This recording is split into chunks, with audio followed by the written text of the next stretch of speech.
আসসালামু আলাইকুম রহমতুল্লাহি ওয়া বারাকাতুহু। আজকে আপনাদেরকে শোনাবো দোয়া কবুলের একটি গল্প।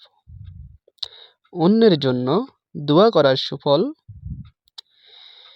2017 সালের মাঝামাঝি এমবিএ শেষ করি। সিনিয়র ভাইদের সাথে চাকরির প্রিপারেশন নেই, তো এক ভাই অলরেডি বিয়ে করে ফেলেছে। তার চাকরির খুবই দরকার। শ্বশুর বাড়ি থেকে উল্টাপাল্টা কথা শোনা লাগে। সব শুনে সেই ভাইয়ের চাকরির জন্য দোয়া করা শুরু করলাম। ফলাফল, তার চাকরি হলো 2017 এর ডিসেম্বরে।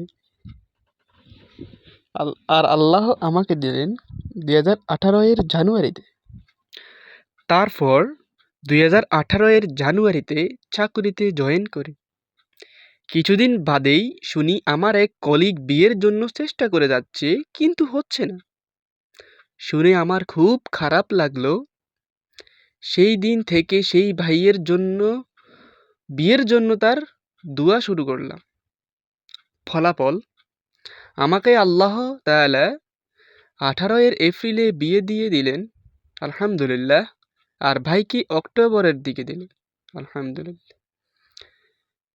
যেই কলিগের বিয়ের জন্য দোয়া করতে আমার বিয়ে হলো, 2019 সালের প্রথম দিকে শুনি তারা বাবুর জন্য ট্রাই করছে, কিন্তু তাদের পজিটিভ আসছে না।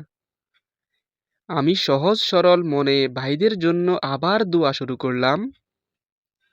ফলাফল, 2019 মেতে আমার স্ত্রী আমাকে জানায় আল্লাহ আমাদেরকে বাবু দিতে যাচ্ছে, আলহামদুলিল্লাহ।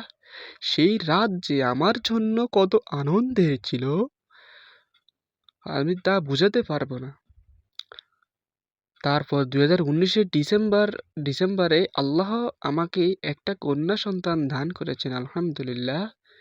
আর যে ভাইয়ের জন্য দোয়া শুরু করেছিলাম, ওনাদের ডিসেম্বর মাসের 28 তারিখে ডেলিভারি ডেট। এরপর থেকে আমি কখনোই অপর ভাইদের জন্য দোয়া করা ছাড়ি নাই। আল্লাহ সুবহানাহু ওয়া তাআলা আপনাদের সবার দোয়াগুলোকে আফিয়া ও খয়রের সাথে কবুল করুক। আমিন ইয়া আরহামার রাহিমিন।